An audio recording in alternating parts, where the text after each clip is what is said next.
Okay, well here we are. And the first thing, here's our palette.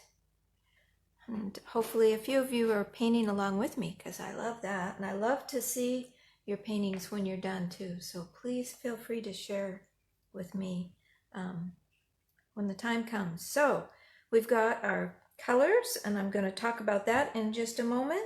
But the first thing we're going to do so we get started and it gets drying is we're going to tone our canvas.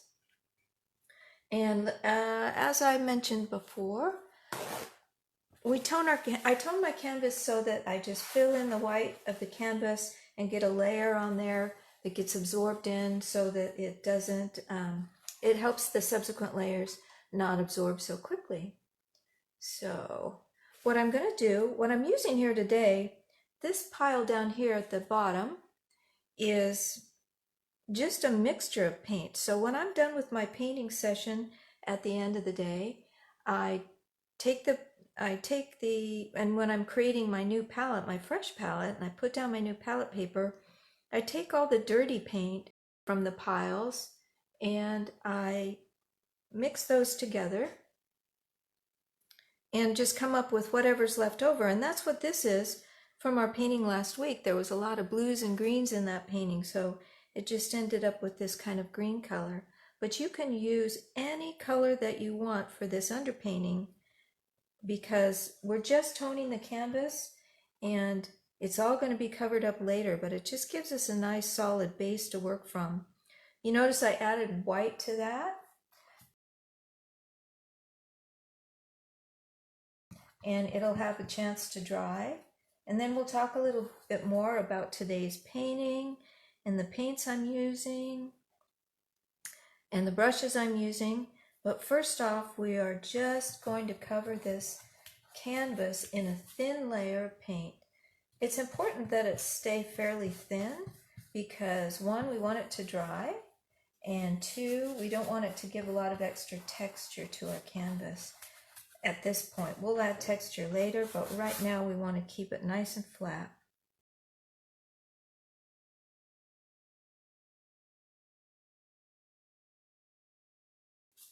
So just pushing that paint along, filling up the white of the canvas, that's the important part. You kind of have to scrub it in sometimes to get that canvas filled in.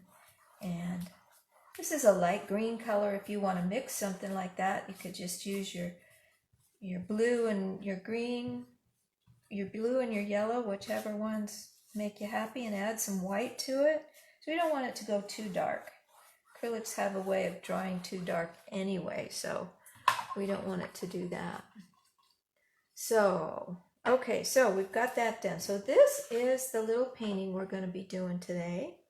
It's one I painted many years ago, kind of mostly from imagination. I tried to look for the original photograph that I took it from, and I remember the day went on a hike to a little waterfall out near Glide, Oregon, but it's not exactly that image, and it's really just a combination of all the times when you're hiking in the woods and you get this dappled light coming through and hitting the path and the grasses, and you just get this sort of misty atmosphere of blues and greens and cool colors. And so really that's what this painting was about. And as far as composition goes, it's a real simple one. I didn't put the path right in the middle. It's somewhat offset, and then it curves around and curves back into the middle. Things that I might change about this, I might give a little more difference between the greens up here in the trees and the greens on the ground. And I'll also likely put quite a bit more color into the shadows, and a little more interest into the shadows. And the way I am lately, I'll likely add some wildflowers in there. I love putting in flowers in light and shadow. That's nice. We've got our little tiny image here. I made a little tiny version of the painting so that it can at least be in the screen and you can see it. It's always a challenge to get both the image and what I'm working on and still be able to have my palette big enough for you to see it. So that's one of the things I work on. So besides that, this is a very simple image. We just have this background that's got blues and lavenders in it. And then we've just got these trees that go from more distant, smaller trees up to a few in the foreground. And if you'll notice, there's lots of different colors in these trees. So we'll have fun putting a lot of different colors within the tonal value. So this one is very much about tonality, how dark and light things are. So maintaining those light values, and then the darker values in the shadow, and then these sort of mid-tones, mid to light tones in the background. That's going to be really important in defining our light and the way the light is, the way we get an experience of light. And that's really what this painting is all about, is about the light. And so it should be fun. So brushes, okay. So we are using some flat brushes or bright brushes. Flat and bright is really the same thing. It's just how long the bristles are will make it a bright brush versus a flat brush. A flat brush will have longer bristles and a bright will have shorter bristles, but they're both flat-edged brushes. So I had this larger one that I used for just blocking in, and this one is actually a flat. You can see how long the bristles are. And then I've got these. This one's is a number 4, and it's about maybe 3/8 of an inch wide. This one here in the middle is a number 2, about 1/4 of an inch wide. And then we'll be using a long, thin liner brush, and we may use this. This is a number 2, just a round brush, and these are all synthetics. I find it's easier to use synthetics with acrylics for a number of reasons, one of which is when you are painting, you're going to leave your brushes in the water because you can't let them dry out when you're using acrylics, or it'll just be ruined. We talked about the brushes and the paint colors. So titanium white, Hansa yellow medium, Indian yellow, Napthol red light, alizarin crimson, ultramarine blue, phthalo blue, green shade, and this is just my mixed up leftover paints on the bottom. So same palette I've been using for the last few weeks, and really it's the same palette I use most of the time. It's a cool and a warm version of each of the primaries and white. And so we'll get started on that and go from there. So all I'm going to do now is our drawing phase. And when I say drawing, when we're dealing with painting like this, it's not a real detailed drawing. It can be. If you were going to be doing maybe a portrait or an animal or a building or something with a lot of detail to it, and something in which the proportions are really important, then I would do a more detailed pencil drawing. I would probably even transfer it to my canvas using a grid or using graphite paper. But in these kind of loose landscapes, it's a lot of fun just to loosely put in your drawing. And so by drawing, what we're really meaning is a road map. Just something so you don't get lost in where you're going and you remember what your composition was going to be. So this one is kind of interesting in that this path kind of goes up right into the center, almost the center. This is a little lower than center, which is kind of fun. It's a very simple image, and so it should be fairly easy to do. Haha, I can't believe I said that, because the minute you say it's going to be simple to do, there's going to be some issue. So when I put in my drawing, I try to look at where these major lines are hitting the edges of the frame. So we've got this whole background is one big shape, and it takes up half of the canvas here, and it goes from this point, I'm pointing to something you can't see, goes from this point up here down to this point here. So I think about that, and then I just will real loosely put in this down here like this. It evens out a little bit for the where the path is, and then it comes back down the hill this way. I'm sure you've all been on one of these kind of paths in the forest before.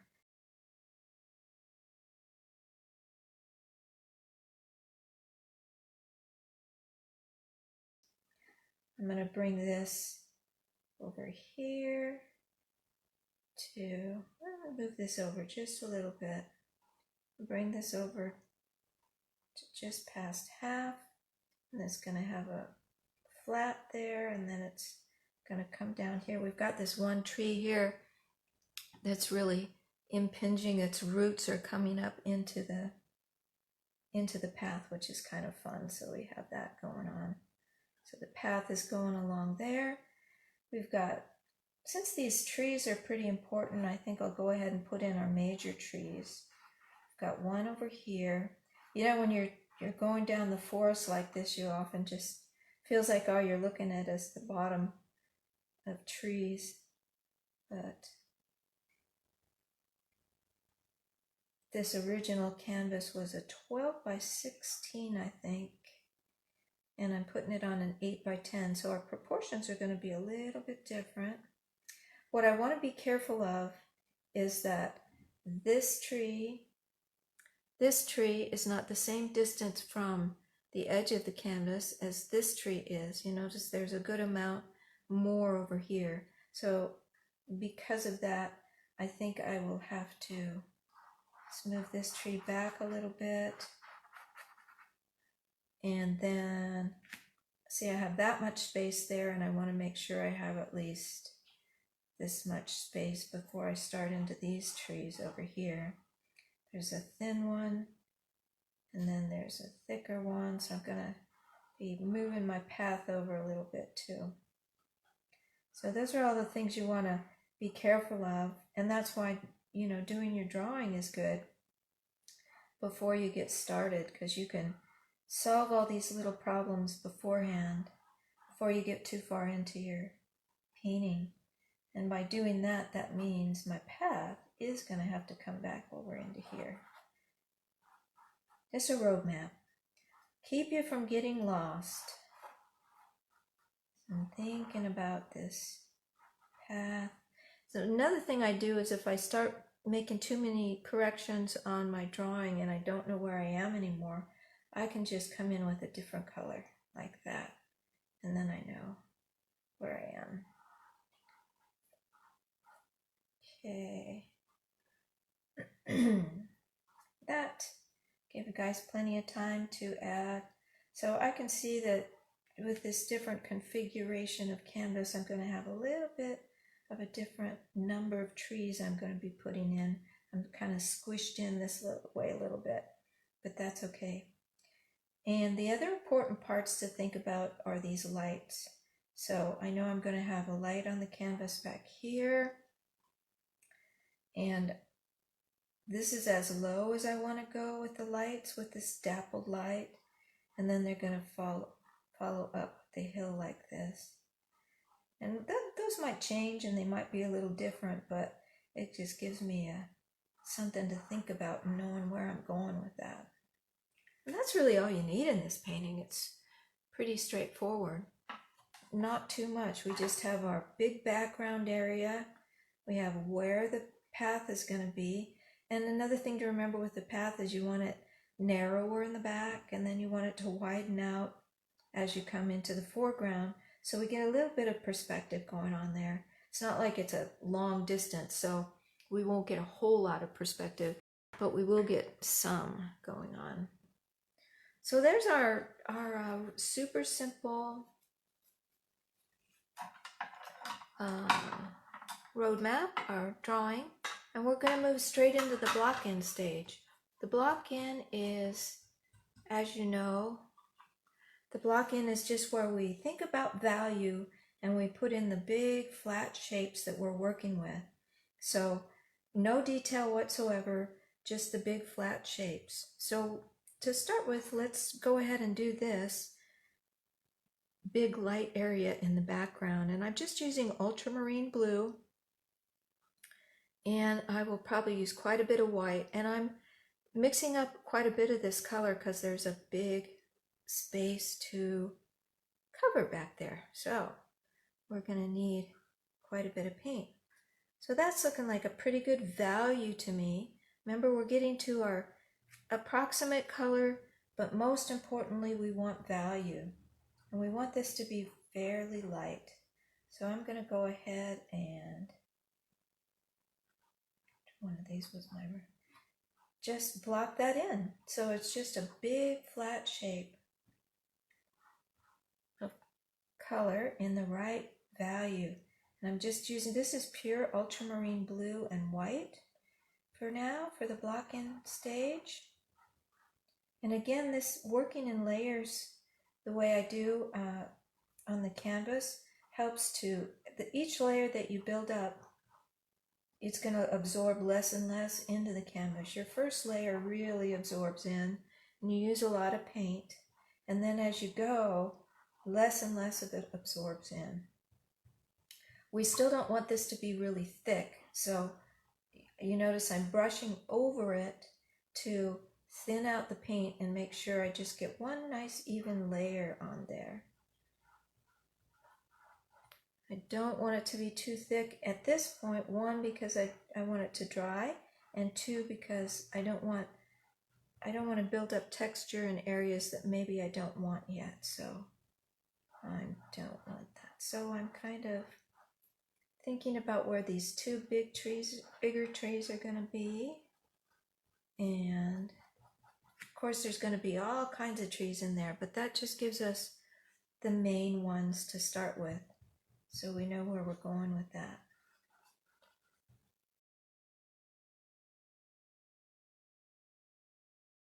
Okay, so just one big solid light blue, ultramarine blue, and now we're going to think about these darks. So that's, you know, this comparison between the shadowed areas and the light areas is going to be really important, and one that we want to get right. So let's start with phthalo blue on these shadowed areas.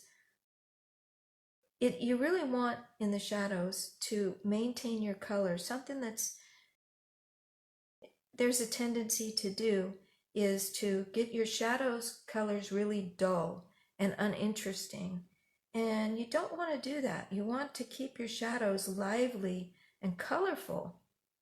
So what I had there was phthalo blue, Indian yellow. I'm using my darker yellow because I'm working in a darker color. And then I added just a tad of alizarin crimson just to neutralize that color a little bit. So when you want to neutralize a color, you're going to be adding the complementary color to it. And the complementary color basically is the color that uses the other two primary colors in it. So the complementary color to a green, which is made of yellow and blue, is red. Or you can just think about our good old color wheel and go straight across the color wheel to the opposite side, and you'll find the complementary color. So if you add a tiny bit of that, you will neutralize the color a little bit, which means gray it down a little bit. Most of the colors that come straight from the tube are not really like something you would find in nature, and they almost always need a little bit of adjustment. Lots and lots of adjustment mixing of color when it comes to painting with acrylics, because those piles of paint are going to dry, and so you can't mix up a huge amount of paint in one color and have that be the perfect color and use that for the rest of the time, because by the time you get to the end of your painting, that pile of paint will be dry. So the good news about that is you learn a lot about mixing colors and you get really comfortable with it.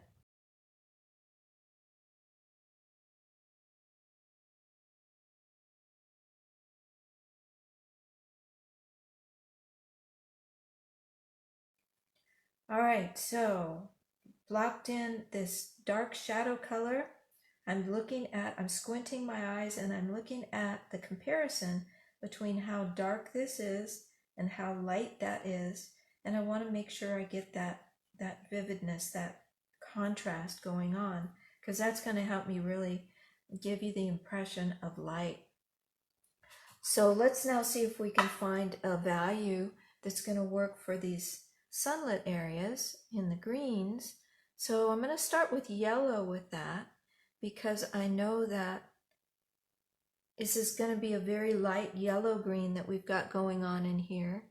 And so I know that I want to start with my light color and add my blue to it. I'm going to use a little bit of phthalo, just a touch. Because if you start with your phthalo, you're going to end up with way too much paint in the mix, way too much blue, and you'll be adding more and more yellow trying to get where you want to go. So it's just a good rule of thumb when you're going with the very light colors. Start with your white or your light color and add the dark to it. So this is mixing in with the green because the darker green is still wet, and that's okay. But I'm getting enough of the pure color there to see where I'm going and to see what that value is going to be. And that's what I want to do. I know I'm going to have some of this back here. I'm going to know that I'm going to be careful not to create even distances between my light patches. It's going to be something I'm working on. I'm also thinking about this area here is actually an area where the hill comes down and then it's been cut out to make the path. So there's going to be a shelf here. I'm going to think about that shelf being there. So I'm getting my hand and my eye used to all these different shapes and colors we're going to be using. Let's put some of these browns in here. So this is alizarin crimson. And I'm going to add some Indian yellow to that. And that's going to make an orangey color. My brush was still a little dirty with those greens, so it's already neutralized that color a little bit into a brown. But I wanted a little bit darker for the shadow areas on the ground. And so I added more alizarin, and I'm going to add some ultramarine blue. That blue is going to neutralize my brown even more because brown is a slightly neutral version of orange, and orange is neutralized with blue. Still really brown. I want to get that more neutral, so I'm going to add more ultramarine blue. That's going to move it more towards the gray. So that's what I mean by neutralizing a color. It means it's moving it more towards gray. Theoretically, if you put all the primaries together, they will make gray, but in practice, when you're dealing with different pigments, it doesn't always work out that way. You got to get to know your pigments and how they mix with others for them to do that. So let's just put some up here that's yellow. You notice my brush is still dirty, so it's basically just making this brown that was in my brush a little more yellow. And I'm going to add white to it because I'm looking for a lighter value. Again, don't worry about your color here. Just go ahead and mix as quickly as you can and think about your value, not your color. You see how terrible this looks right now? I mean, I call this the ugly phase of the painting. It doesn't look anything like you're going to want it to look when you're done. This is usually when your kids or your husband or your friend comes into the room and says, "Oh, nice." But that's okay. So, yeah, so we also have these trees, and notice these trees here are dark, right? They're dark against the light background. they're about the same value as the shadow here. When you look at this area of the, when you look in here and squint your eyes, you can't even see that tree trunk really. And we want to keep it that way. So we want to keep those values very dark up here, and then as we move into the distance, they get lighter and lighter. Solving these value problems or value challenges is really key early on, and which is why I do it this way. So ultramarine blue and alizarin crimson makes it kind of a purple, but what I'm more concerned about is I want to make sure that this value is really similar to the value that I've got already down there. I know I'm going to have this big tree, and this is also why I can do this with this big tree in the foreground, which would otherwise, if there was a lot of contrast between light and dark here, it would really draw your eye over here in the corner, and it would be distracting from the subject or the main point or the focal point of this painting, which is the light that is coming through, dappled light coming down onto the path and onto the greenery. So all I'm doing is taking these main three trees and getting a value so I remember where I want them to be. We'll change them up, we'll change their shape, we'll add color to them, but I do want to think about having this one bigger than that one, and I want to keep that in my mind and keep reiterating that to myself. So I'm going to bring it in a little bit bigger. It's going to come over here onto the path. It's going to have a little bit of it in sunshine, so it's going to be nice and big. And I'm just using the same brush. It's going to be bigger at the bottom and covering the canvas. That's all we're doing right now, covering the canvas and giving ourselves a roadmap to where we're going next. And that's the block in. You can almost start to see the light that is appearing a little bit. I see that I've gotten these really evenly spaced, which is just something our brain tends to do, and my brain really tends to do. So I'm going to have to adjust that as I go. Okay, so the next step then is to come in with our final our final pass at our painting and get all of our details and our interest in. So we know we're going to be doing this background. I want to add a few more colors to the background before I start putting the trees on top of it. And what we've got here is, since the light is coming from up here somewhere, this over here is going to be a little bit of a warmer light. It's going to have a little bit of red in it. And then as we move down into this shadowed side, there'll be more blue to it, and it'll be slightly darker. So slightly lighter up here, moving into slightly darker back here. But again, it's just slight. It's not anything that's very, because we want to stay back within this value range that we've already established. So I used up my blue space, didn't I? Let's start with white again. And we're going to start with some ultramarine blue. That's what our background was all white and ultramarine blue. And this time we're going to add just a tad of red, a tiny tad of red. Be careful, just see how I pat my brush off so I only get a little bit, because it can really take over quickly. A little more blue. I need more of this paint. So now that I kind of know where I want to go with that, let me add more paint to it.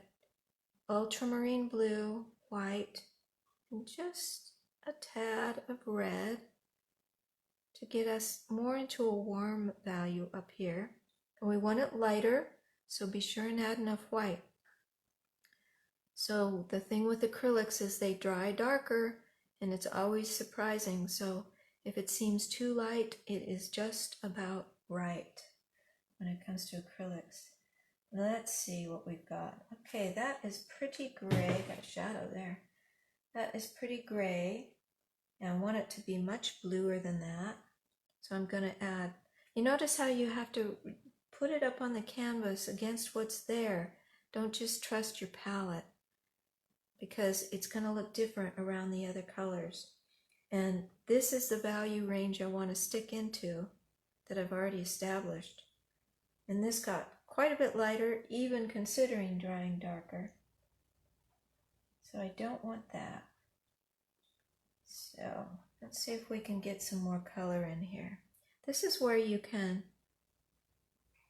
take a little bit, this paint is wet, so you can take a little bit of the pure color and mix it on the canvas, as well as mixing it on your palette.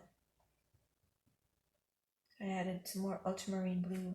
Still looking very, very light, but I wanted this area to be a little bit lighter. So I'm just going to do that little bit. Then I'm going to add more ultramarine blue to it. So you get a slight, I don't know if you can see that on the canvas, but now we're getting a slight shift of color, of value going away from there. And all I'm doing is adding more ultramarine blue at this point. Don't want to jump too quickly. And the paint is wet, so I can blend like this.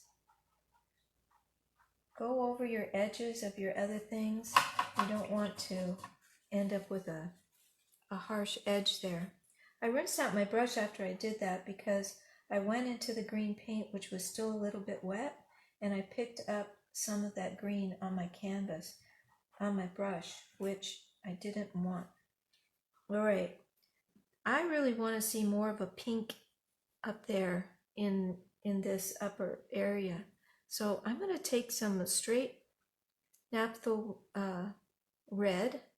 My brush, of course, still has some blue on it, so it's purpling down a little bit. But I just want to get some of this color in here. So I'm going to real loosely while it's still wet. I'm not covering up everything. I'm starting to create a background that's kind of mottled. So I've got a little bit of red back there for fun. I'm going to go back into my blue, put back a little more of that blue. You see how it's starting to create a texture back there. It's really just different colors, but it creates what we call a texture. All right. Same pile of blue, I'm just pushing it along, and I've pushed it sort of more pinker over there. And I'm leaving those kind of brush strokes in there because I want it to have that choppy texture, not blending it all out. I'm going to start adding to my same pile, along with the ultramarine, a little bit of phthalo blue. Okay, so I'm trying to go a little more phthalo in that blue. And I'm also, remember, moving into a little bit darker as I get to this edge. And that's probably too much, but let me see what we've got. Okay, see how that's got a little bit more of a blue to it than purple? And that ultramarine blue is always going to be a little bit of a purpley color. Now I'm going to move to the side so I've got two different blues going on so I can mix those blues together. Just creating this texture of staying within the value, but changing up the colors a little bit. And that's a fun thing to do in backgrounds. The other thing that you're finding is changing is the gradation. So I've got this big background shape, and I don't want it just to be all one value, one color. I want to get a gradation going from, I'm going from these reds, pinks, pinky purples into warm blues, and then into cooler blues. So I get a gradation. Anytime you have a big space, you want to have a gradation of color and value. Somewhat color value. In this case, we're staying within our value range that we already established. So we are not going to go too different in value. We're just going to shift our colors a little bit. So I've got those warm and cool blues kind of dancing back and forth with each other a little bit to start to create some texture. And we're going to do more of that as we come in with that foliage on top of there. So that will be the next stage. All right, so we did that in that big area. Just got beginning to work our textures. And now we're going to do the same thing in this area. We're going to work on this big shadowed area that has a variety of different greens.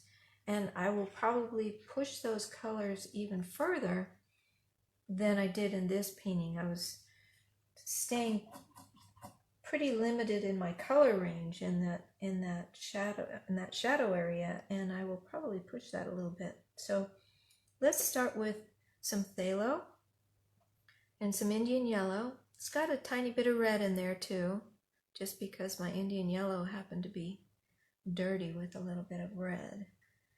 But this kind of gives me a place to start to see where I am. It's a very chromatic color, and I won't leave a lot of it, probably, we'll see. But you can see I'm just taking and brushing in a little bit of it here and there. I'm not really thinking about yet making certain plants or anything. I'm just creating a texture that's going to live underneath those plants. Let's add some ultramarine blue to that and a little bit of white. That's going to start lightening up this color. And we'll see how light this goes. It's probably a little too light because we want to stay within that value range. But again, this is acrylics, so they're going to dry darker. And so we'll let that live there for a while, and we'll watch it as it dries and decide if we like it or if we need to change it. Again, I'm not doing any kind of actual plants or anything. I'm just putting in brush strokes to create texture under there. I added some Indian yellow to that color. This tendency of acrylics to dry darker is something that it takes really quite a while. Took me quite a while. I'm just a slow learner, I'm sure. But it takes a while to start really getting used to that fact and believing that it is going to dry darker. And at first, I ended up with a lot of very dark paintings because I like where they were when I finished painting them, and then they would dry darker and I would be disappointed.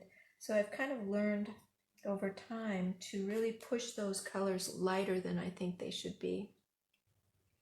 Here we go.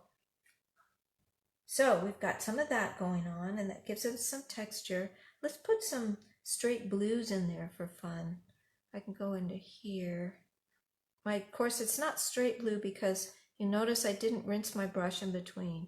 I always forget to say that, but it helps you start to get some harmony in your painting and what you're doing, because the colors that are on the brush just kind of mix together, and you're kind of shifting from one color to the next color without a big jump.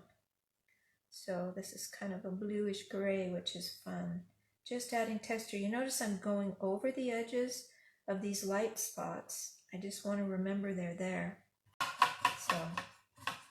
So this isn't hard, right? We're just kind of creating texture and not worrying about what we're putting down, or whether we're doing a plant or a tree. Or let's do some texturizing on the path and see if I can move away from my evenly spaced light spots there. Let's start with some straight alizarin crimson for fun. And we've got this here.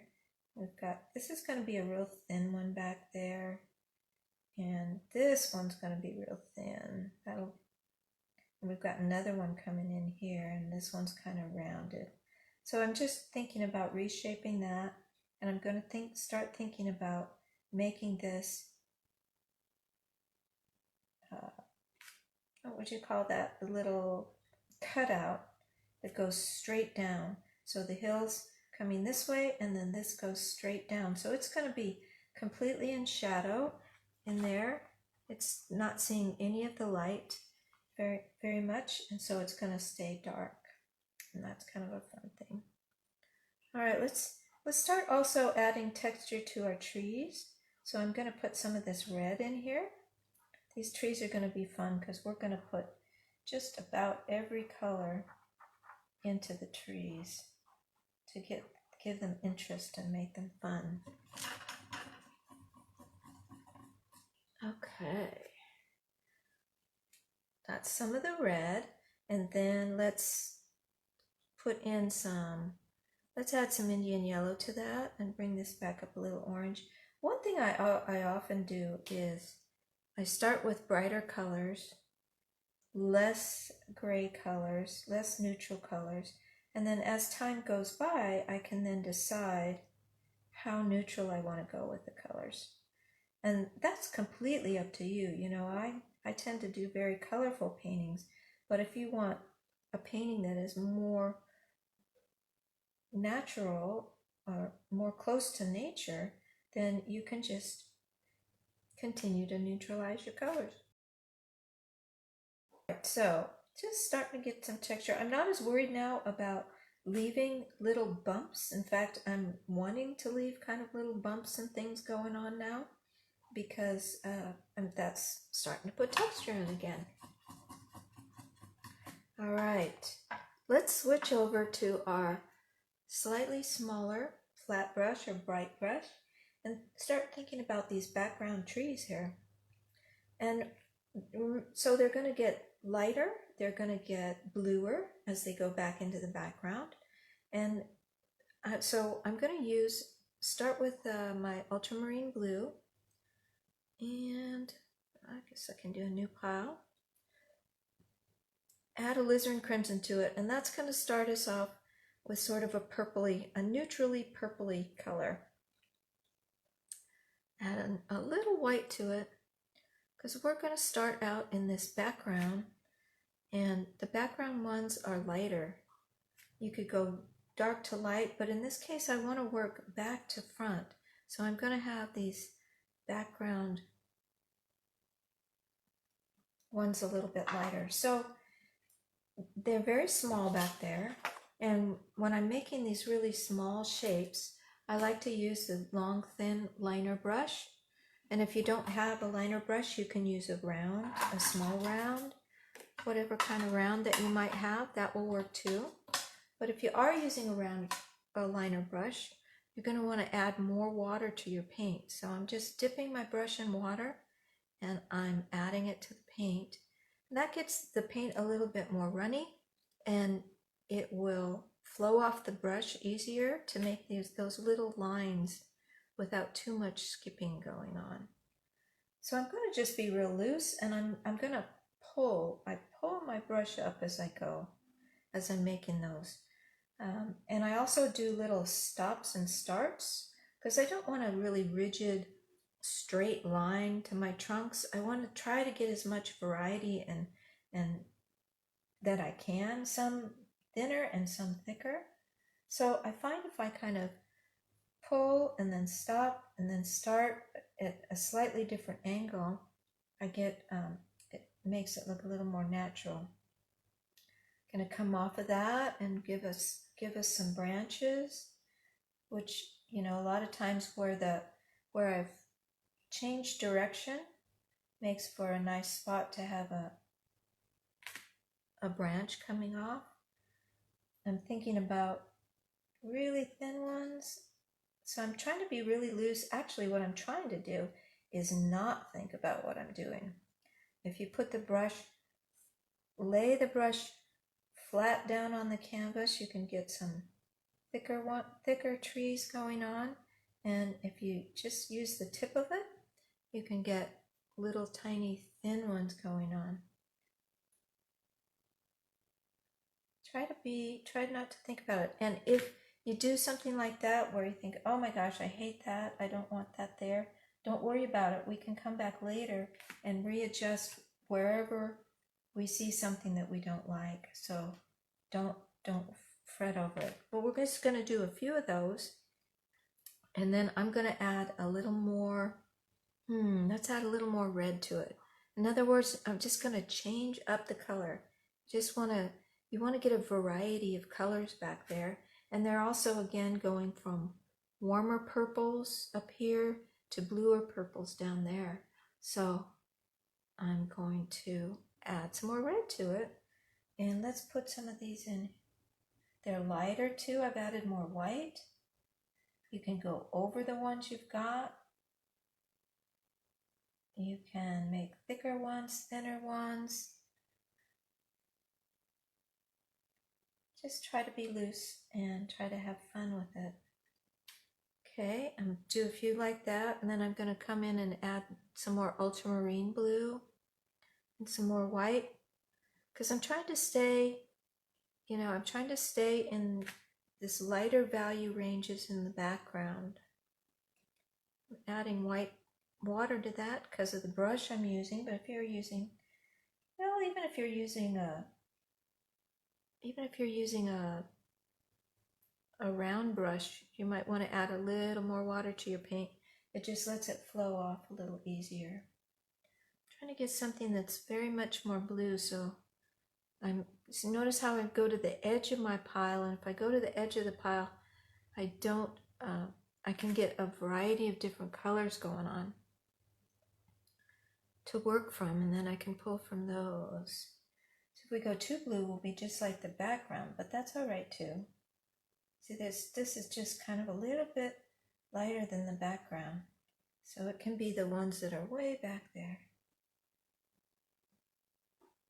And don't want to go too far and cover up everything that you've done. And again, we can come back and reshape as we go. But while I have that blue and these colors back there, I also want back there just a little bit of foliage that's similar.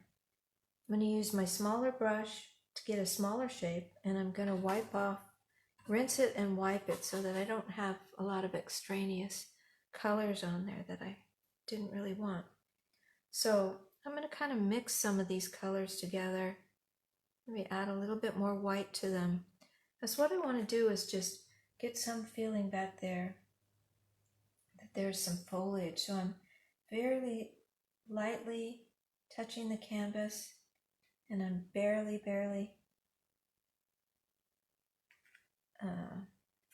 just laying down a little bit of paint. I'm going to stay to those warmer colors up here, move down into my blues over here. These are all still really light. I'm going to do some of this lighter stuff. So what is this? This is just foliage. It's just a little bit of leaves back there in the backpack. It's texture. It's adding a little more ultramarine to it this time. Let's get some of this. I'm going over some of those branches or tree trunks, mixing those in. Ended up with a little bit of brown on my brush. That's okay. So texture. So kind of squint your eyes at this point and look at that and decide, this is more blue and red. Something a little bit darker over here maybe. Be sure you go off your canvas. Try to stay lighter to darker. And, you don't want to overdo it too much. But what we do want then, just a few loose things going on back there. And you can also, because they're very much in the background, you can rinse your brush, dry it off, and if there's some areas where you feel like you've got too many brush strokes and you want to lighten it up a little bit, you can blend out some of those edges. And this is the time to do that, is when it's still wet or slightly wet. And if you have your brush a little bit damp, it will you can soften some of those edges back there, so that all stays in the background where you want it to be. But don't soften all of them. Just clear as mud, right?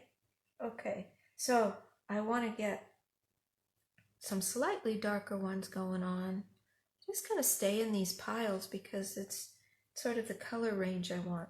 Now, if these are looking too brightly colored to you and you don't like those brightly colored ones, just neutralize your color a little bit. So these could be more blue-grays by just adding a little bit of red and a little bit of yellow to that blue, and that will, just tiny, tiny amounts, will give you more neutralized colors.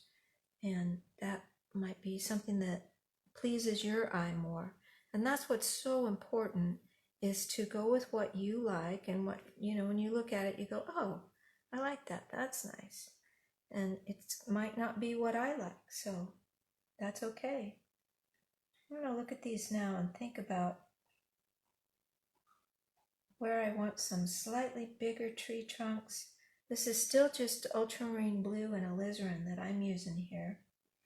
And I'm just looking at what's going on there already, what the play of values and colors and shapes that I've got going on, and then I'm picking out some that I think I want to turn into these bigger shapes and have them be a little closer. So in order to do that, then once I've kind of found where those are, let's add some more blue to that. That's going to make it a little darker. So as we come forward, we're going darker. Now this paint is really wet, so it's tending to pick up what's underneath it. And when your paint does that and starts picking up, you have to use a lighter and lighter touch and go more and more horizontal to the canvas to get it to stay there. But no worries. You can also just wait for a minute and it will be dry enough to it'll be dry enough just to paint right over it. So we'll work this a little bit more, and then we'll start working in here, and then we'll go back once that's dry.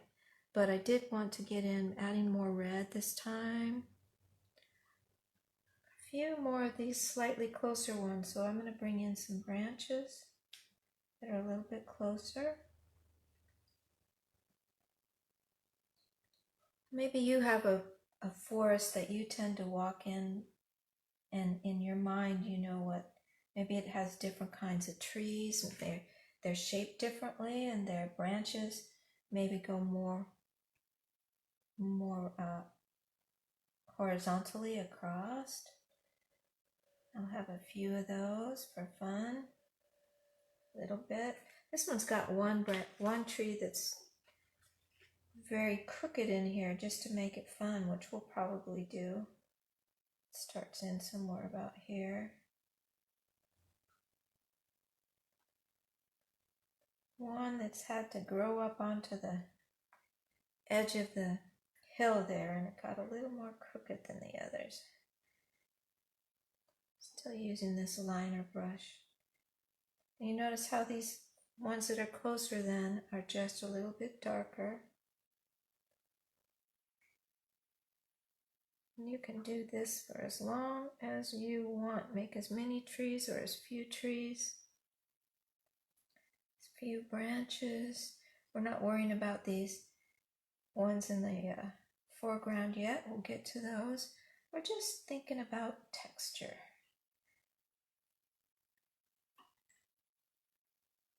Adding more water each time when I use that liner brush, or you get those little... I like to just take my liner brush and give my some squigglies so that I get sort of some more messed up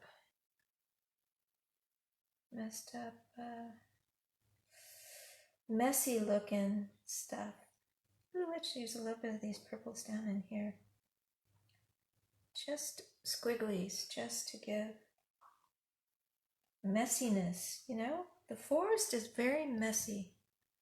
It's not like our yards and our gardens, right? Where we like to keep everything Very neat. So I like to put those messinesses in. I think I'll go back into my blues, some ultramarine,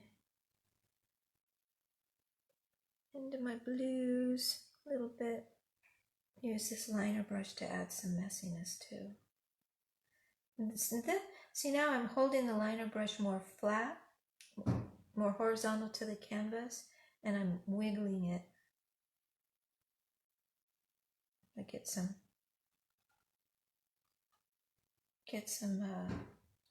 different things going on back there. Creating texture, really, it's what it is texture. We'll come back with some dark darks and some light lights after we let that set for a while.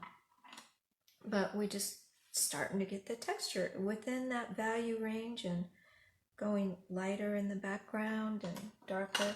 Ooh, in fact, I'm going to use this darker blue I was using for the foliage, create some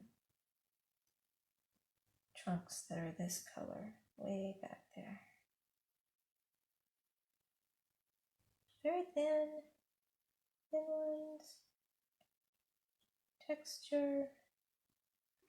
Okay, stop there and let that dry for a little bit. All right, we're gonna do the same. Okay, we did that there. We made some texture. All right, let's start thinking about creating some plants on the ground here in the shadow. And you know, the thing about this, the darkness and light, is you get, in the light, you get these plants that are overlapping into the dark, and then you get in the dark, you get it overlapping into the light, and that kind of creates that look. As far as the shape that you want your light areas to be, they can be more rounded. They don't have to, mine are probably going to be a little more rounded than that this time. But I think the key is just to not have them be really uniform, but be sure that you're varying the shapes. I'm going to start with my ultramarine. No, it's not my ultramarine. This is my Indian yellow. It's a little bit dirty. And white. To kind of start filling in some of these light colors. The dark is dry enough that it's not going to pick up too much. And this is going to be very yellow, and but I just want a touch of that going on. Remember, the light's going to come down here to the edge of the drop off.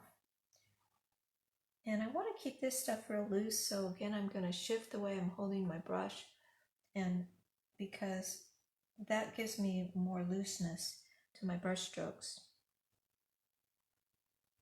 I'm pushing up with the brush, the side of the brush. I'm flipping the brush back and forth. I'm using the tip of the brush. I'm just trying to create some variations. Just a little bit light that's going to come down. It's going to overlap here.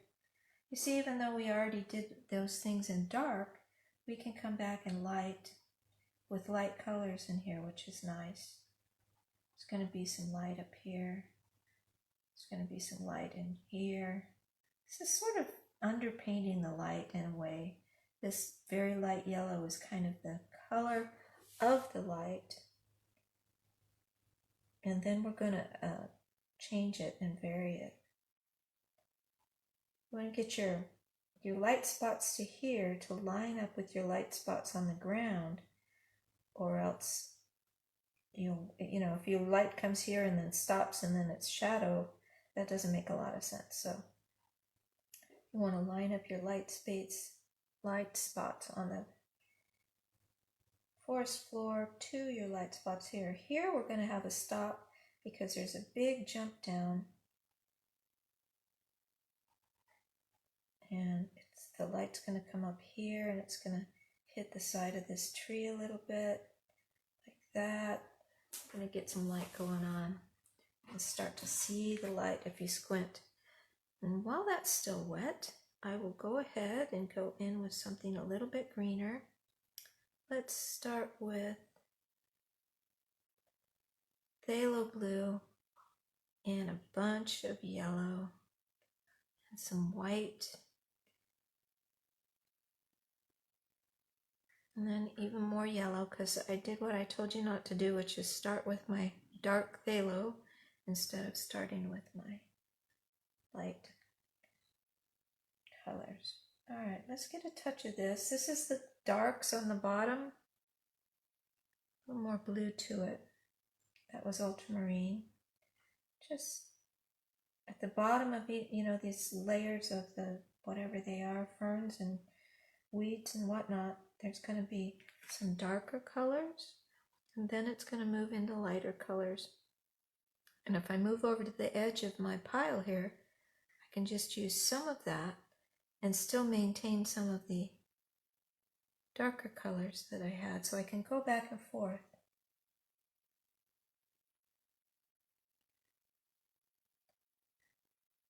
Now these are on a hill, but they're still going to be going upwards. They're not going to grow this way, so think about that. And there's going to be different kinds of things, so we'll start with some of that. And then in some areas, let's go ahead and put a little bit of red in some of this green. And that had some darker green underneath it. So we've got a very neutral color going on there. And we might have some sticks and things going on. I like that. I like that neutral in there. It's like, you know, the dried sticks. We'll get some of this, especially along the edges of these light areas, breaking it up. And when you get this dappled light, you'll get sort of an in-between area where it's lightest, some color, a value that's between the light and the dark, you'll get going on in there too. So that's some neutral. Now let's mix some of that together into our light green. So playing is the key when it comes to mixing colors. And what I'm looking for really is, I'm not even going to shift. You could shift to your other brushes to make, but I don't want to do that yet. I don't want to get into detail. I just want to get into keeping my value and building up layers of texture. So I don't want to stop and move into really small brushes and start doing little bitsy things. I don't want to do that. I'm adding more Indian yellow and more white. And this green is slightly neutralized. So we're moving into something that is a little bit more natural. But I'm just getting spots of color, just spots of color in there. I'm not going to keep a lot of that bright yellow in there, but I wanted some of it. There's a spot back here, there's a spot there. You notice how that's just the way I work. I overdo it and then I come back. I like move back and forth from. Let's put in some more darks. So let's go start our dark piles. Ultramarine blue, Indian yellow. That's going to give us a more yellow. A yellow green, which is, you know, if you're looking for more natural, you move towards the more neutralized greens and the more yellow greens. If you're looking for bright colors like I tend to do, then you can keep with your phthalos and all those crazy greens. So what am I doing? I'm thinking of moving up into those light spots a little bit and softening up those edges and creating some of those darks going up into the lights. Gotta be careful because we're all very wet here, so we can't do too much. We can come back later and reshape a little more strongly so we don't lose our light and dark, because I've got a lot of light right now in there, and I'll probably come back and take some of that out. So if I want to have something like this going down here where I've got it looks kind of like ferns or something, let's switch over to our round brush. And I'm going to make a darker blue-green, so ultramarine that has a little phthalo in it. I'm going to put some red in it, and that red's going to really darken it down. So, you'd have fronds coming up here and there, wherever you might want them. But I'm using this round brush, I'm pulling it, and I'm using the shape of the brush to leave a little edge to that. And I'm starting with dark, and I'm not going to overdo it too much. Might be able to get a little bit of dark in here. I want to avoid that area because it's really wet, so I'm going to avoid that. But up here,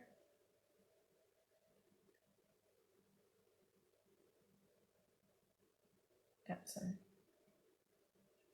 wherever you want to, just, more in the foreground that you're going to see those really specific shapes of the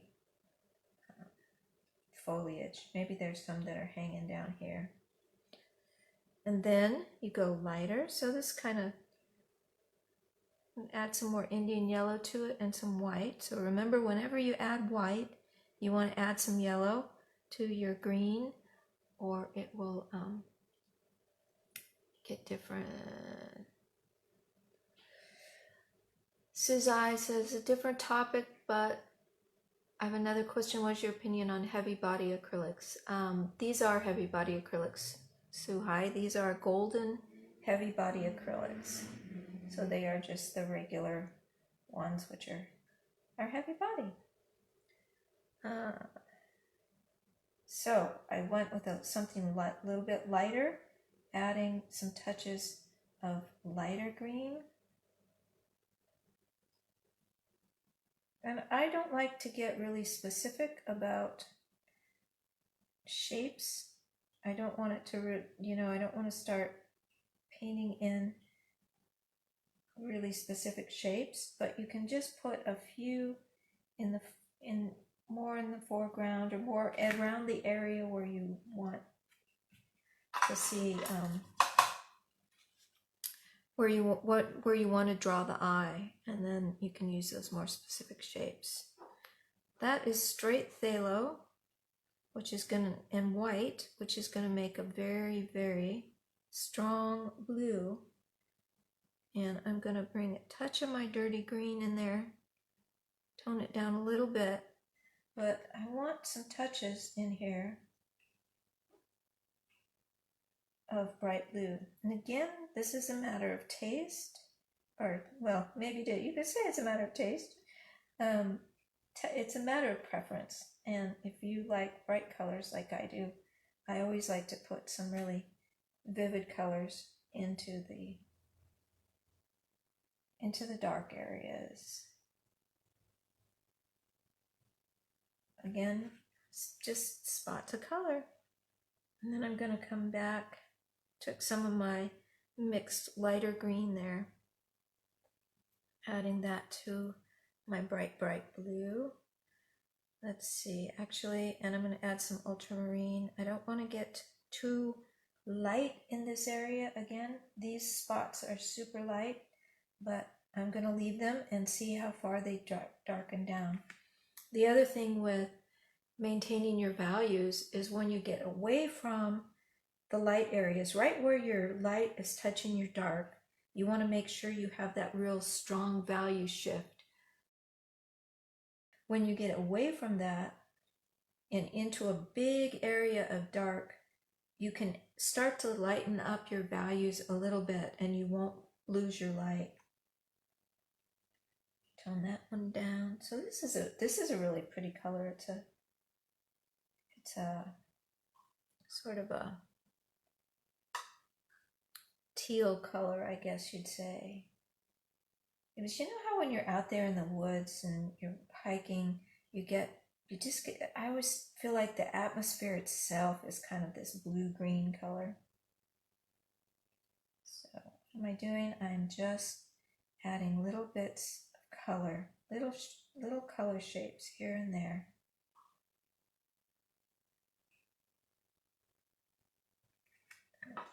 just to start building that up. And we'll let that settle and decide later if it's too dark. Let's finish up this path here.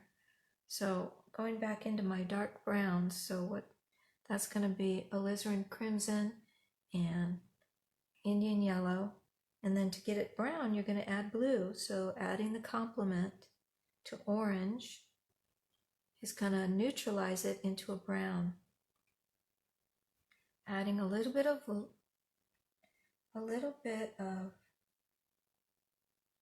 light, and I'm going to go of white I added, and then I really want to warm this up, so I'm going to go even more red, just to, you know how that ground can be kind of red sometimes. And here's where I'm thinking, I'm squinting my eyes and I'm really looking at these shapes. I want to really think about this shape and this is also where I'm not looking at my reference photo anymore. I'm just deciding what I want these shapes to be given my painting and where my painting is going. What do I want the shapes to be? So this one's going to be a fairly big one. In fact, I think I might even add a little more light to that. Now I need to shift the color. Once you get that value, you're going to shift the color. I added blue, and because that blue is darker, it's going to darken it a little bit too. And so I'm going to add a little white because I want to stay within that value, but just add texture. Again, my painting these days is really about texture. And you see how that seems like it's too light? It's maybe jumping out from the value a little bit. That's okay. If it's too light, it's just about right. So I'm just adding some texture. And then when I go back to get more paint, I shift the color again. I'm adding even more blue to it. Especially in these shadowed areas, you're going to get the sun.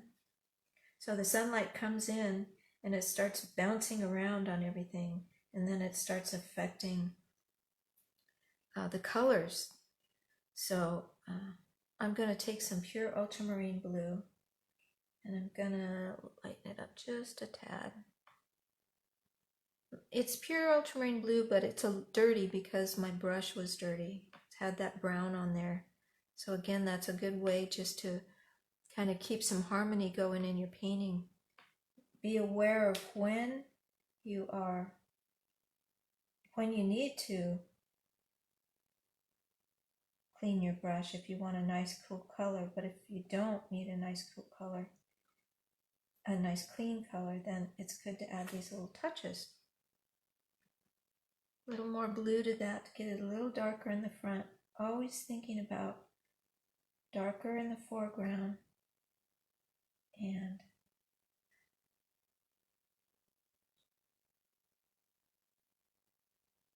lighter as you move back, using this same ultramarine blue to add some touches of that color down here.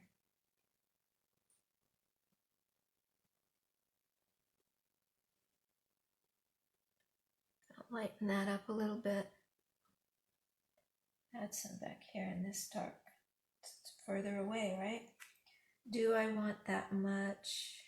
Maybe, but I don't like this really straight line there. So I'm going to go ahead and with this darker color, break that line up as if the dappled light is, jumping around and hitting here and there. It's going to come down, but I don't want them as, straight of a line as that is. It's getting, that's getting dry enough that I can reestablish my darks a little bit more in between. This is my phthalo blue and my alizarin. Let's get ourselves a dark. So alizarin crimson, phthalo blue, and a little bit of Indian yellow to get a very neutral, very dark color. Because we need to know where that really dark is. So again, phthalo blue, alizarin crimson, those are really dark, bright colors. And then an Indian yellow to neutralize that color. And it's going to look very dark. And it's going to give us our darkest darks, because I want to think about where those darkest darks are. There's some up in here, in this shape that's completely in shadow. Not covering it completely, I'm just adding some of this dark. So when I'm doing this upward horizontal or vertical plane of this little wall, I'm doing vertical strokes, and when I come down onto the horizontal path, then I'm getting horizontal shapes. So I want to know where those little touches of darks are. Light's coming from this way, so the right side of the trees will be darker. These, though there's a lot of light bouncing around in here, so that it's not going to be as obvious, because the light will bounce back up into the shadow side of the tree trunks. Okay, so where these are down at the bottom and really in shadow, I'm reinforcing the darkness, and then letting it go to the light up higher. Let's get some of this dark going on in this front. That's pretty good. Okay, now if I got this, my brush nice and dirty with that, I'll move back into my brown, which is a slightly lighter version. So let's get that a little more yellow too. And I always just like to do a slightly different color every time I come back. So where this little, you know, the water is running down here and it's making little rivulets. There's no water right now, but it's left those shapes that come down like that.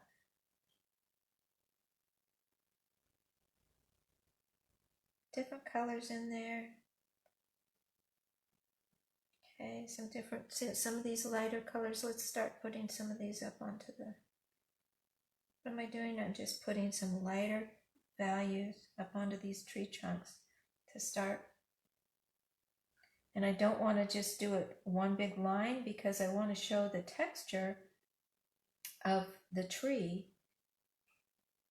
trunk by just having those color shifts. Let's have this one have a little branch that's coming up pretty strongly here. Maybe one that's coming up here. Maybe one that's going off. I don't know, we may like that, we might not. Come back and get some of that dark for part of this. Now we're just moving into our fun layers. Some of this on this tree trunk.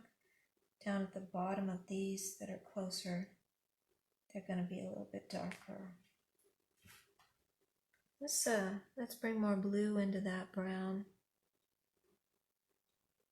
Ultramarine I'm using. Let's get some of these colors. Now I want to maintain a dark edge to these, but I also want some lighter colors. So I'm going to keep with that same pile, but I'm going to add a little bit of light to it. It's going to be super neutral. Let's see if we like it. That's all right.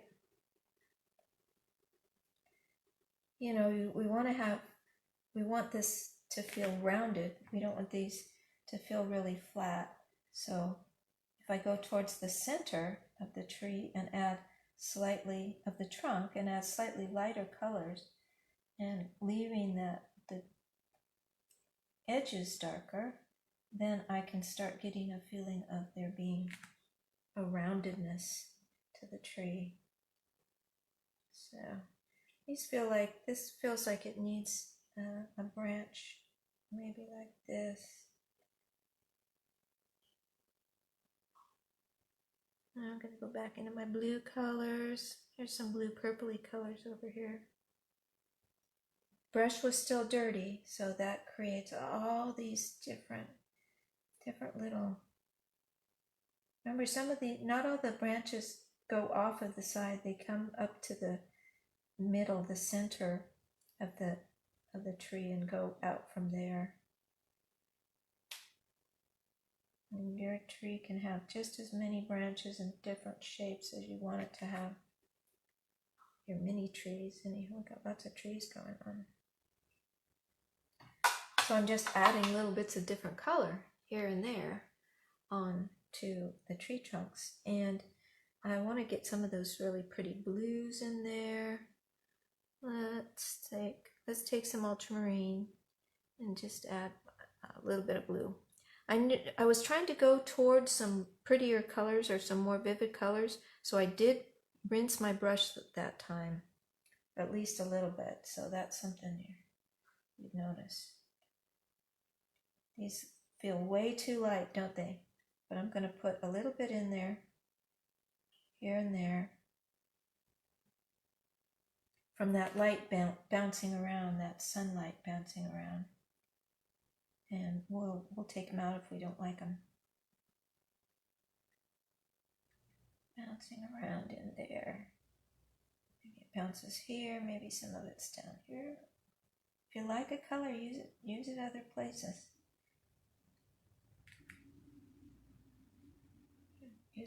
I'm going to use this for some of this foliage back here. So I'm softening up, especially along these tops where the tree trunks are going right up into the top or off the side. We don't want too much of that. So I'll add in a little bit of that in there. Like that. So I'm going to add a little bit more red to part of this. I want to keep these over here. More red. And we're going to get some green ones back in there too. Just a few to balance, where the light's coming through and a few little things are coming in. But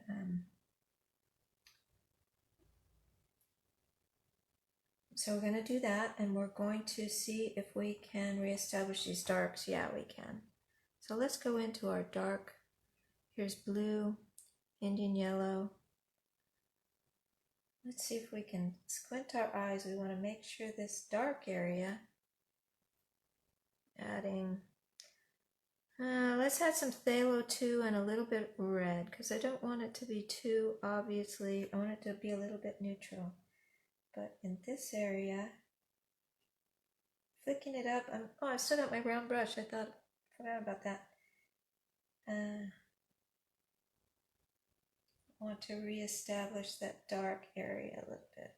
Coming in, working around the light and looking at those shapes, you can pull back into them to lighten up those shapes a little bit, especially up here. Those darks into the edges of the lights.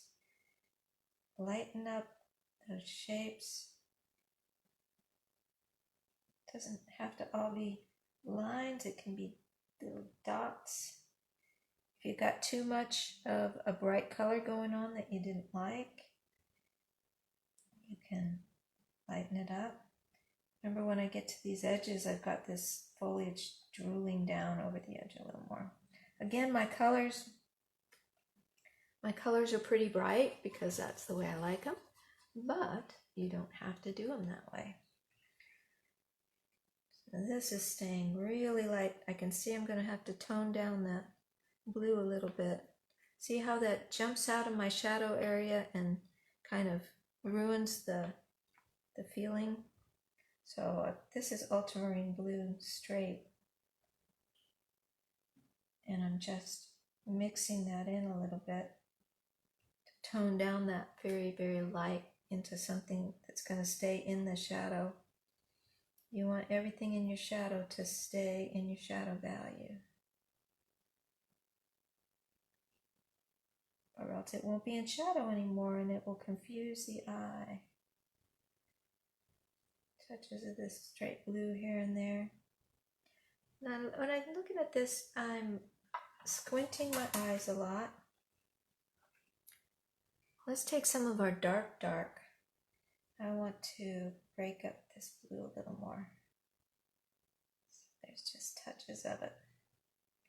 You see how you can just try something? That's what I really like about working with acrylics, is you don't have to feel like you've got everything figured out before you get started and you know exactly what's going to happen.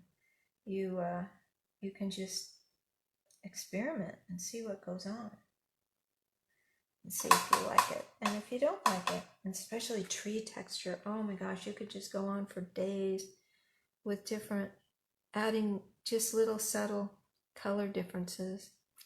Here's ultramarine, napthol red. It's also a dark color, but it's warm. So I'm going to add a little bit of that in there too. You get those warm against cool going on. If I get some of this warm red going against the cools around it, that's going to make for some interesting shapes. All right, let's deal with this light on the path that's too yellow. We need to neutralize that out a bit.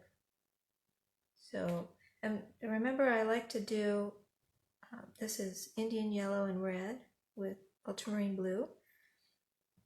I like to do an area around the dappled light that's sort of an intermediate value between the dark and the light. And dappled light will come through and be these kind of rounded shapes.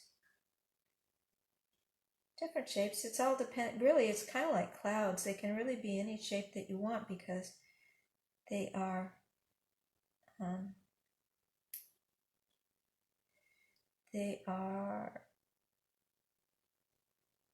coming through different kinds of leaves and trees and branches, and they can really take on just about any shape. Adding a little bit of light to that side. We're going to get a little bit of light bouncing up here into this trunk from these light spots on the grass will bounce up into the trunk. So get a little bit of that. We're going to leave this one really shadowed over here. Maybe there might be a touch of this here. So this is kind of this intermediate color value, and I've got it very orangey. Then I'm just going to take that same spot, add more yellow, Indian yellow, more white to it to get a lighter color. Still using my round brush here. And I'm going to come in with kind of a more peachy color. It's good to leave some of those touches of that yellow shining through, so sunlit. But I'm just barely touching the canvas and leaving some of this peachy color on there, moving into the oranges but not covering up all the orange. Wiping off my brush so I don't have too much paint on it, and into an edge of that. White with just a touch. I'm going to use Hansa yellow this time, because if you just add white, you are going to end up cooling off your color, and sunlight is not cool, right? Generally, sometimes it is, but as a general rule. So, lighter, slightly yellower version, leaving some of those edges, so I'm kind of creating that gradation, right? From darker in the shadows into lighter.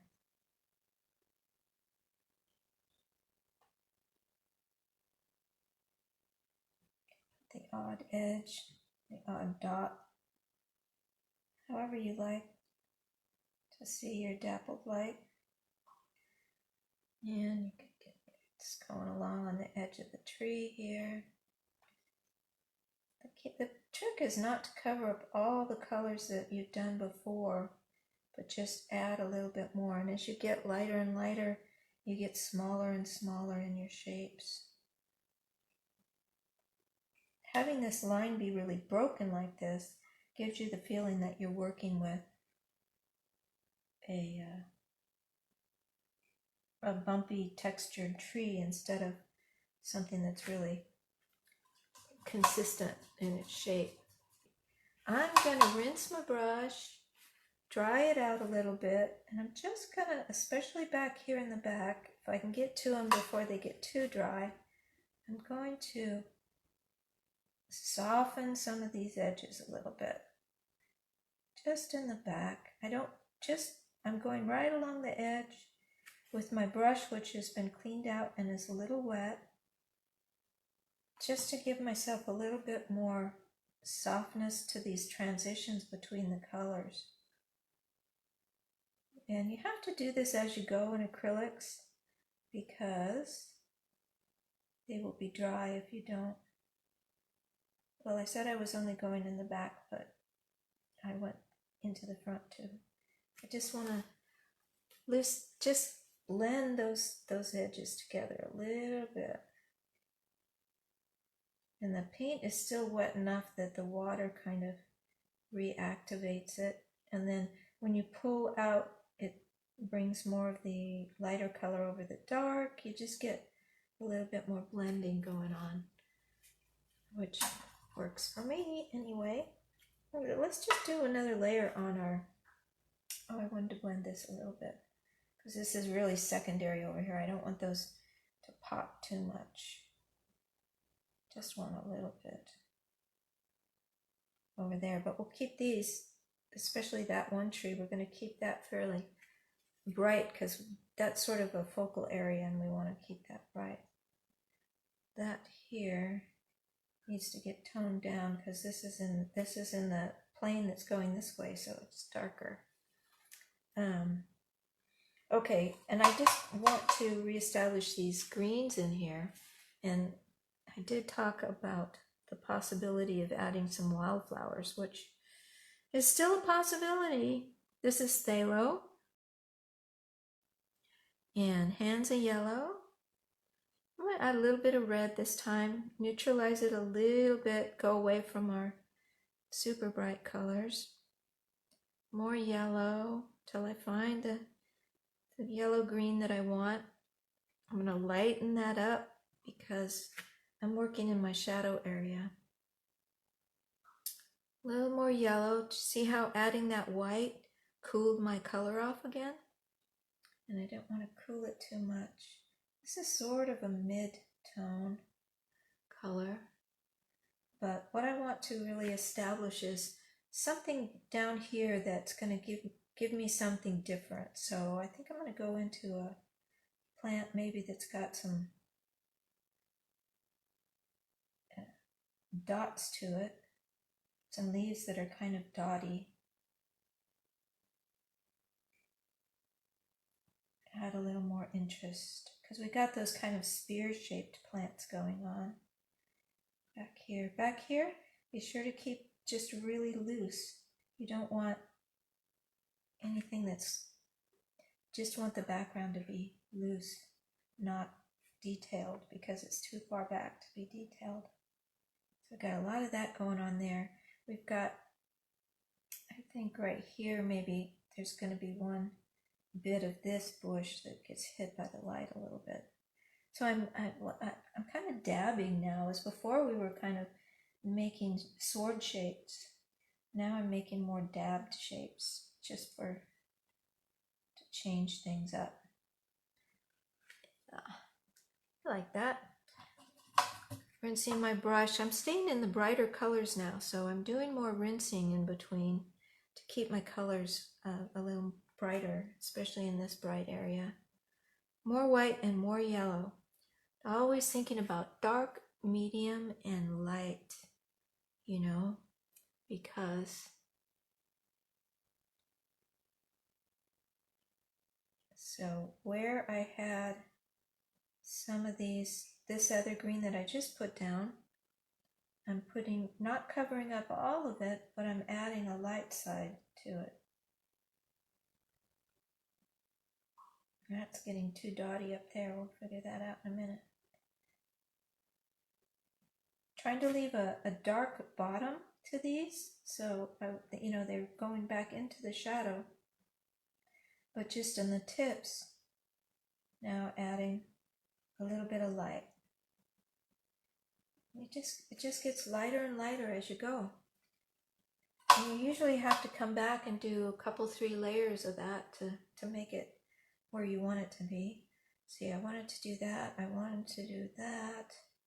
We've got most of that. Okay, the only other thing is that I'm bringing those greens up into the foliage a little bit of the trees as if it's, you know, like early spring. So some of these trees are starting to get a little bit of foliage on them.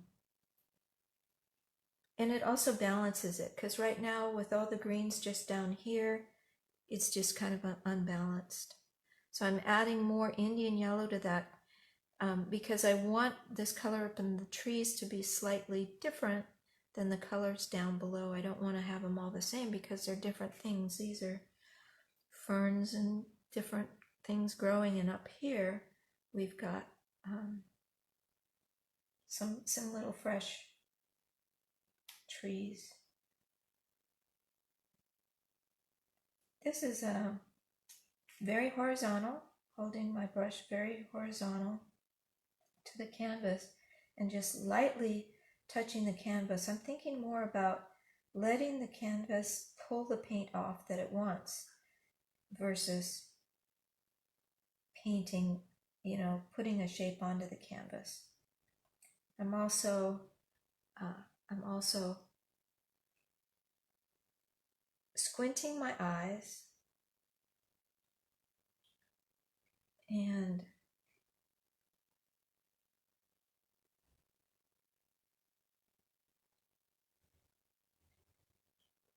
thinking about where the eye is going to go, where it's going to travel. It's going to come down here. I don't want to do too much of that, but I have to have different dark, medium, and light. You know, you're not going to have shape if you have just one flat color. And you don't have to put in a lot of shape. You just have to get those different values and colors. So I'm going to come in with a slightly darker, added more ultramarine to that. And I'm going to cover up some of what I did, go off the edge a little bit.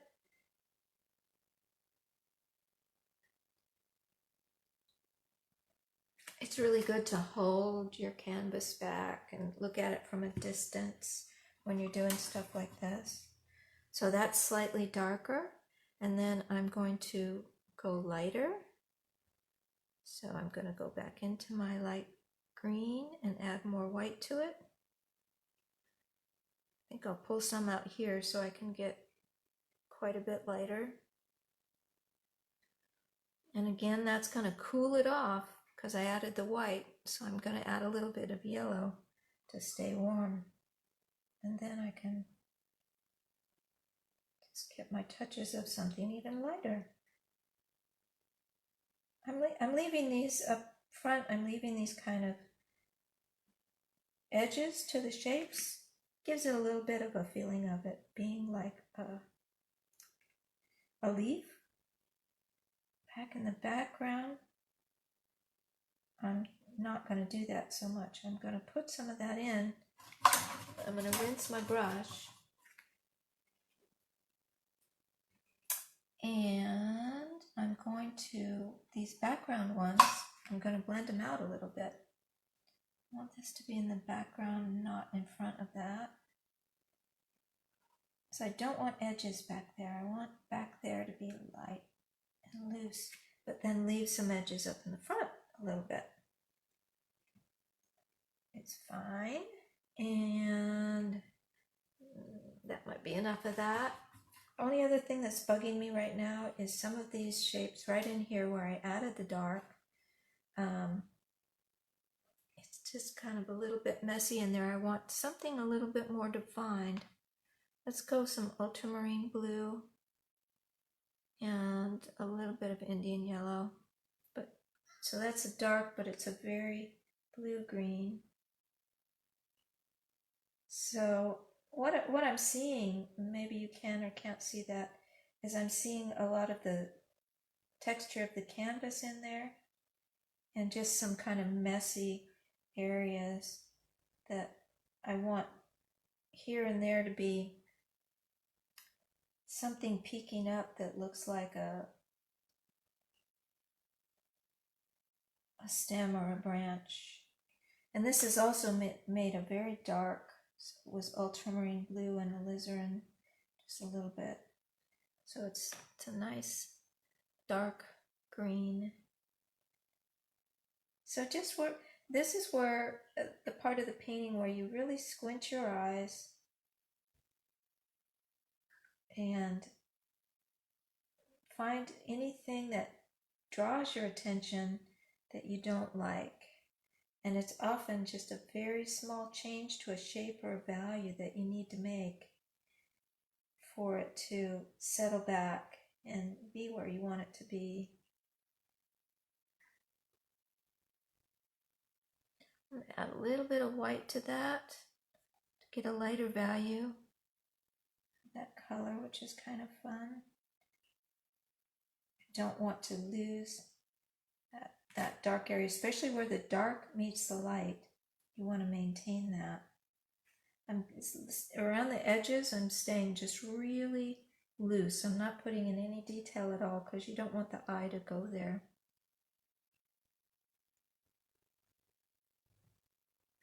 Maybe here where this comes across the edge and starts to droop down, you might see some of those. Maybe reestablishing a shadow area there. Some shadow underneath these where they are hitting the light. Keeping that all loose back there. And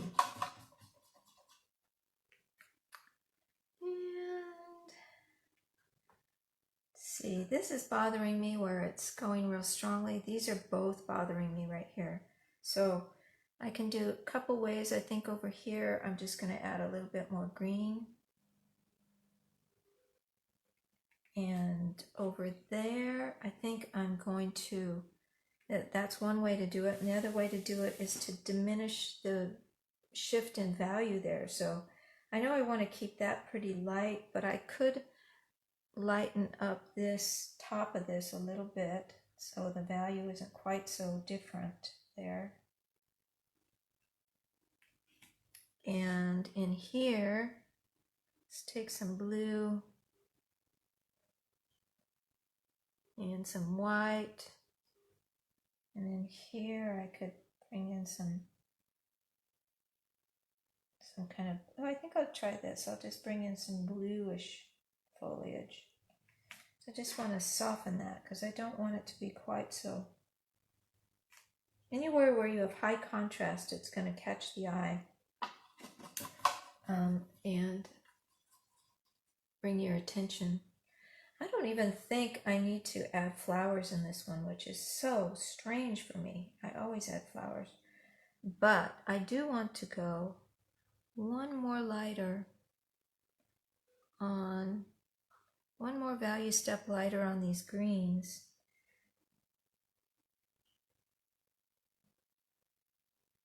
To make them pop, the greens and light. So just where the light's like catching the very tips of things, here and there. These funny shapes I made back there, those are fun. And remember that's going to dry darker. So I'm going to keep these really light shapes down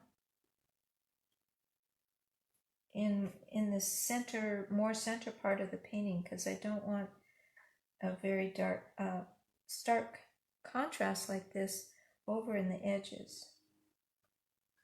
Bringing in some of my a little bit darker greens just to make this area a little more interesting. Like that.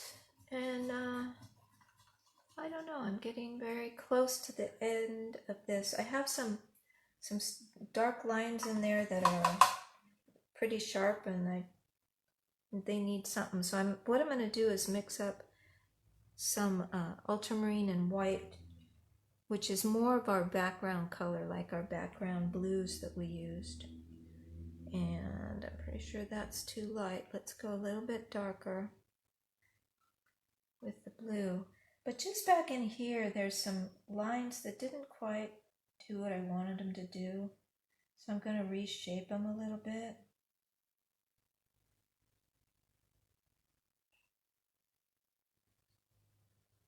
Like this. Or if you have areas where the canvas is showing through real strongly, anything like that, you can come back with some of your background colors.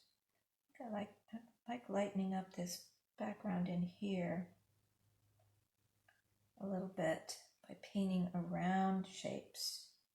Leave those nice shapes you've already made, but you can paint around them and redefine them. So this will also give us another layer of seeming to go back into the distance wherever you want to do some of that. Got a lot of, I wanted to thin out the top of this one, got way too thick.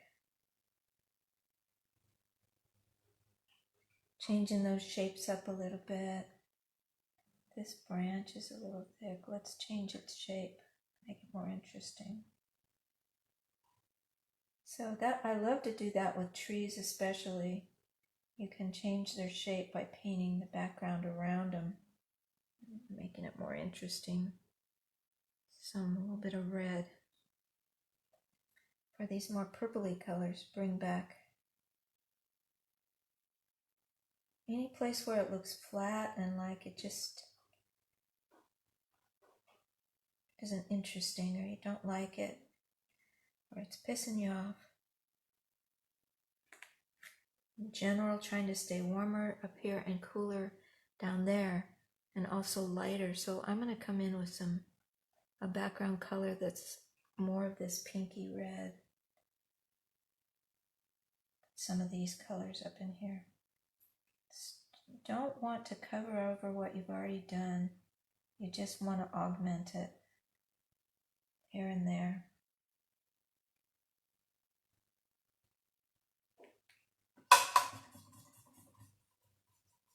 Well, that's pretty good. I think I'm pretty happy with that. Not pissing me off too much. How often, at this point, this will probably sit somewhere where I can see it, and I'll kind of glance at it during the evening and early in the morning, and I'll see different things in it. But I do find that at some point you have to just kind of let it go for a while and see how it turns out and whether you need to change anything after that. These up here, these got a little hard edged for me, and they're a little too something. I'm just gonna come in with something lighter, my lighter greens. But you know, these are just like the little too hard edged, little too, you know, obviously like almost trying to be leaves, and I don't want them to be that obvious. So I'm smushing them out a little bit. And let's see, darker now. I think I'm gonna let that settle and just see. I just loosened up those edges a little bit so they're not quite so sharp and one-dimensional. And I think I'll add some of my brownish, grayish, whatever, something like that here, and a lighter tone to bring that in. You know, the way you got the branches and in the winter, you've still got some dead branches from last season on there, little twigs to break that up a little bit. Yeah, I think I like that better. All right. So I think that is it for us today. And we'll come back tomorrow for some final touches. Okay, doing my updates to yesterday's painting that we worked on. So I've got my little list here. So that's, that's the way I like to do it, is let it sit for a day and think about things and make sure that I'm happy with the way it turned out. And usually there's a little bit of something that I need to update or fix. So my list today includes reshaping the light on the ground. I ended up with them pretty evenly spaced and pretty evenly sized. So I just need to break that up so they're not quite so even. This tree right here, I particularly don't like this branch, so I'm probably going to do something with that. I need to add some warm colors into all these greens. I've pretty much stayed in just all greens in here, and I like to add some variety, some warms and cools to that, so it's not so monochromatic in there. I want to get some little touches of light, sunlight hitting some of these back trees back here. I got too wide in the path right in this area. I want to keep it so that it's narrower in the back and then widens out in the front. So just a little reshaping to the path. And I've still got some of my canvas showing here where the dark is meeting the light. A couple little touches there will be nice. I'm also noticing that I've got all these lights stopping right at the tree, and I think I want to carry them over, at least one of them, a little bit beyond that tree, as that looks a little strange. And then finally, I stayed with a really strong, almost straight diagonal line down here. And I just want to interrupt that a little bit by adding a couple of things back into it to just keep that from being quite so strongly diagonal in there. So just those few little touch-ups I might. Oh, and the other thing I didn't write these down, don't let me forget. The other things I wanted to do was I wanted to vary the color in these background greens versus the foreground greens. So right now they're the same colors, so they all look like they're on the same plane. So if I give a little bit more blue to some of these, that'll push them back into the distance a little bit more. So that is my plan, and I don't think it'll take too long to do that, but I wanted to show you guys in any case what I did there. So number one, reshaping the light on the ground. So I've got too much light and they're too evenly sized there. So this is still my palette from yesterday. I'm going to take some of my alizarin crimson and my ultramarine blue for that dark, and I'm squinting at this. I also wanted the shapes to be larger in the foreground, getting to smaller in the background, and remember that also helps us with our sense of distance when we get the shapes get bigger in the foreground, bigger and rounder in the foreground, and thinner and smaller in the background. So this one right now, I've got the biggest and the roundest, which I really don't want happening. So I think I'm going to make it quite a bit smaller this way. I'm just reshaping those so that makes more sense to me. And then they can get bigger in the foreground, and that's okay. Just don't want them all evenly shaped. So that shapes them a little more. And then I need to then vary the colors a little bit more in there too. So got that one dark. Let's add a little yellow to that, just to vary that color again. I also want that intermediary color where it goes dark, medium, light. So I'm going to add a little bit of white to that and a little bit of yellow. Let's use Indian. So I get that color in between. A little more Indian. When you're doing these sort of touch-ups, it's oftentimes just a very, very small bits of things that you need to do to make it go where you want it to go, or invite it to go. You can't force these things, can you? That's very yellow in there, but I don't hate it. I'm going to leave that there. So I think that I'm not happy with the shape of this. I like that coming in there, but I think I just need, so I'm being more aware of the shapes now.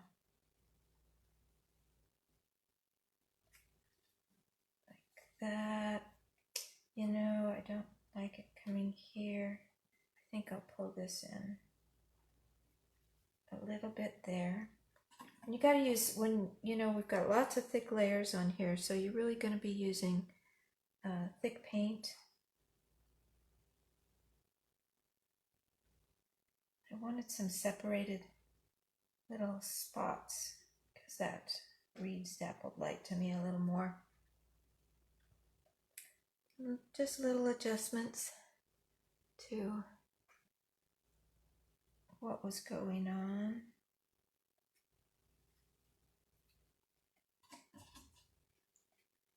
And we may come back once that dries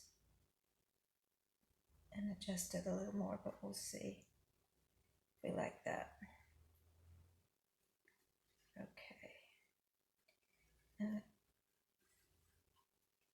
I'm going to go one lighter because, again, having more contrast in the front so that I can get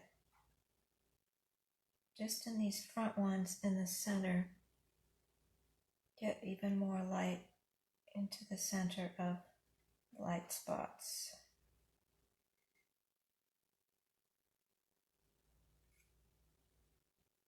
Don't want to go too far back there. That one was too big, not what I wanted. And then I want to soften these a little bit darker. Okay, I'm happier with that. It's got more variation going on that makes me happier there. Okay, I didn't like this branch coming off of that tree trunk. So I can either take it off altogether or I can make it thinner. Let's try making it thinner first and see if we like that. And if we don't, we'll just take it off altogether.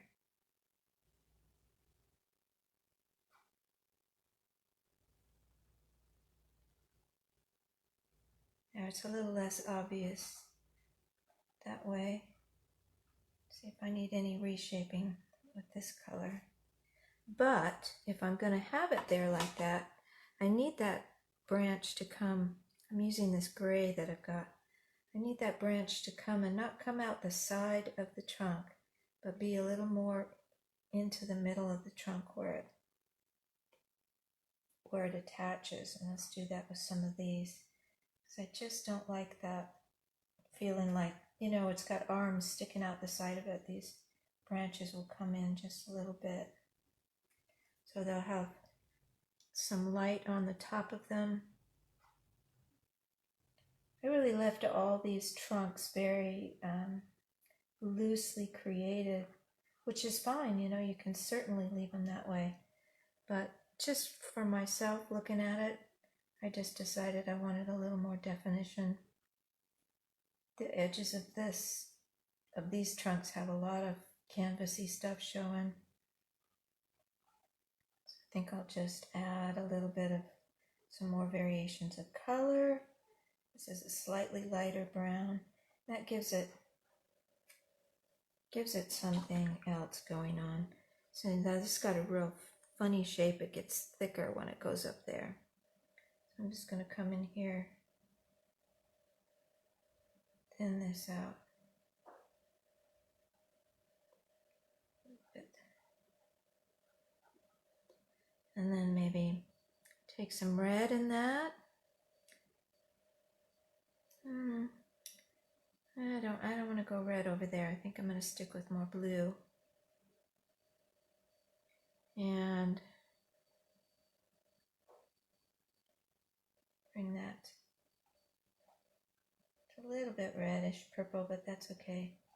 Just where I made that really solid in the background again. I'm just breaking it up with some different elements, different colors, different values, wherever it is bothering me. It's real messy over here where I did a lot of my squiggles, which are okay. I think I'll bring some of this across. See if I like that. Back a little bit with a little darker.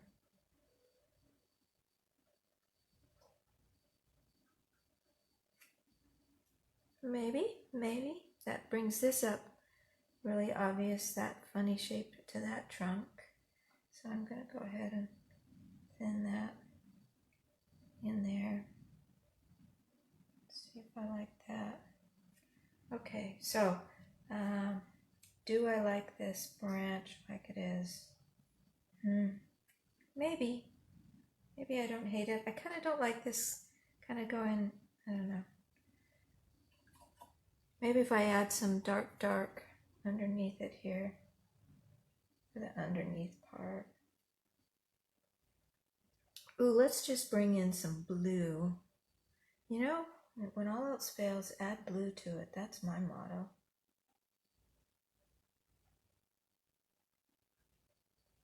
This one got really, really thin over here.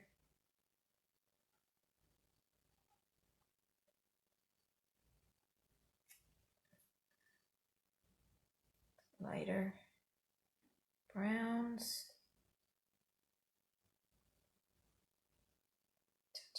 Touch. I'm going to keep that one coming up inside. Maybe I'll like it that better if it's...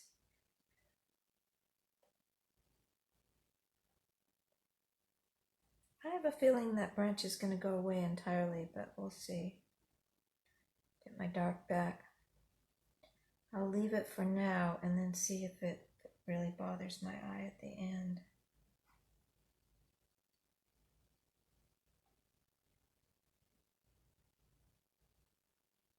Some touches of dark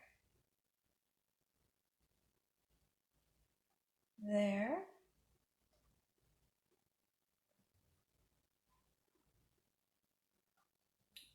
Okay, all right, I'm gonna leave that. It might be okay. So I needed some warm colors on the hill, still following my little list that I made for myself as I was thinking about it. I often, think about different things at different times, and then I'll just keep a piece of paper next to the painting and jot that down. So what I didn't like was just all of this shadowed area was just all cool, all blues and greens, which is nice, but sometimes just a touch of some warm colors in there are going to liven it up a little bit, keep it from looking like it's monochromatic. And be careful that you vary the size and the shapes of those so they're not all the same. Let's see, I've got lots of purple in there, so I don't need any more purple. Let's go a little bit yellower. Doing my thing where I like to come back and change the color up a little bit. Let's lighten it ever so much. And the other reason for lightening it a little bit is because that alizarin crimson is a very transparent color. And so it's not going to cover a lot, but just adding a touch of white to it will help that to be less transparent. So a lot of times if I'm introducing a new color, I will often then bring that color in other spots on the painting to integrate it so it doesn't seem out of place. Got a little bit of this red down the center of the tree. It's not really red, it's an orangey mix, but it's warm. So when you get those warm against cool contrasts going on, it adds a lot more depth and interest, especially in the foreground where the colors are going to be warmer anyway. So that makes me feel like I have more integration. It's just not one warm path and everything else cool. I feel like that helps that a little bit. Let's see. Touches of light in the back trees. Yeah, these back trees feel like they haven't gotten into the sunlight at all, like they're not being affected by the sunlight. So let's take our blue, lighten it up quite a bit because we want to keep that in the background. But I'm going to add just a touch of yellow to it. And that's going to push it a little green, but that might be okay. Let's see how it goes. So I'm just going, some of these shapes that I've already made, I'm going on to the side of them. Remember, our light's coming from this way. And I'm adding some touches of light. And we can go even lighter than that because our background is so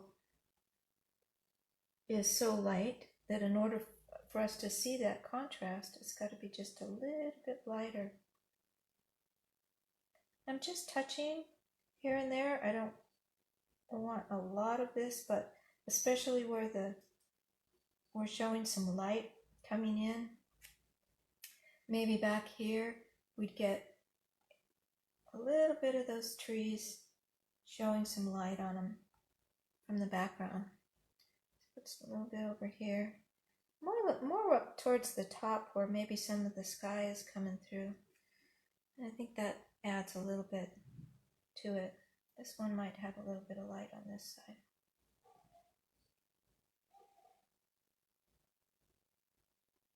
Maybe that's what this branch needs. I don't know. That's my problem child, that branch. Okay, so that's a cooler light than these. These down here are much warmer, and that just gives me a little bit of things bouncing around back there. Then, what else did I want to do? I wanted to make those far greens a little bit bluer so that they aren't the same color as the ones that are in the foreground. So I'm going to add blue to that using my ultramarine because I also don't want them to get too chromatic back there. I want them to stay a little more neutral. So let's see if we can bring in some bluer greens back there. It needed even more blue than that. And we'll go lighter. And in this case, the cooling nature of the titanium white is going to work in our favor because we want that to be cooler back there. Let's do that. So I'm kind of going over some of these more yellow ones. These are more in the foreground. These are more in the background. And you see I'm walking that fine line between them getting too pastel-y, which we don't want either. And I'm also I have two shapes that are really similar there. So I'm going to change that shape. So one is smaller than the other. Maybe put some back here. It's a little better. These greens back here, I want them to be a little more neutral. These yellows. So we just got to get that, that distance going on, and that shows by having those cooler colors and the more neutral colors. Going a little bit more ultramarine blue to get a slightly darker shade. And that's just because I never like to just leave one flat color, one flat shape. I want to add some variety to it so that it looks like there's some detail going on. So that's just a slightly darker, bluer. Okay, that helps to me. Now I get the feeling, get rid of that one. Now I get the feeling that these greens here are back and these greens here are more in the foreground. And I'm going to increase that a little bit. Here's my brighter greens. So as you can see, if you were watching yesterday, these greens have darkened up as they do. So that's usually oftentimes what I'm doing when I'm coming back in is I'm doing one more layer of lighter and brighter to the lights to keep them light.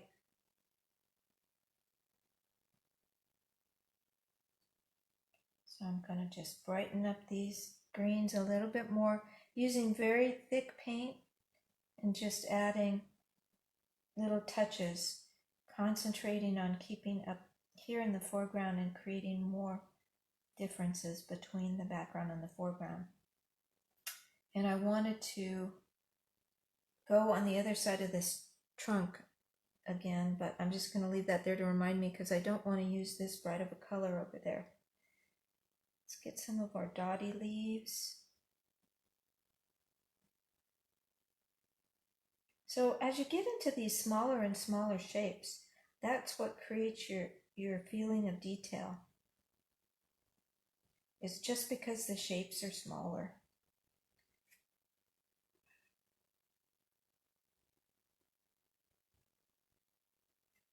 Okay, so a little bit more interest in there, a little bit more brightness in the color, and I'm going to put a little bit of that up here too.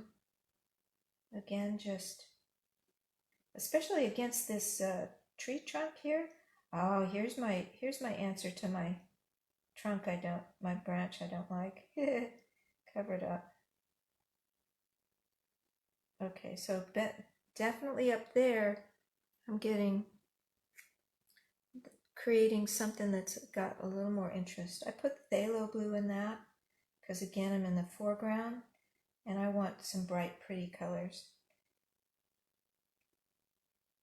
So I'm using some of that very bright green, a green not found in nature, but that's okay, it's in my world. And I'm going to overlap those background greens, and what that will do, right there, they're overlapping, and that will really bring these ones forward as they overlap. Okay, so that's as far as I want to go into a feeling of leaves. It's just a little bit of a touch there in the foreground. Okay. And then, while I'm there then, I want to pull some of these on the other side of the trunk, but I definitely want them in a darker, more neutral kind of a color. I don't want them to stand out that much. I don't want a lot, I just want not to seem like that trunk is a stopping everything there. Now, while I've got these greens, I want to reshape the way that this has just become a really straight line going down there. So I'm going to bring in, this is a nice bright green pile over here, so I'm going to use this one. Added more blue to it. And I'm thinking that over here, I'm going to have to come back with some darker, but I think over here I want to add a bush that comes up a little bit. And not only just to make that not such a straight line, but to kind of stop the eye a little bit so it doesn't go down a slide, but it kind of comes back up then and comes back into the image a little bit. So got that green, and then I'm going to I added phthalo and ultramarine there, which is probably too much, but let's see. So creating my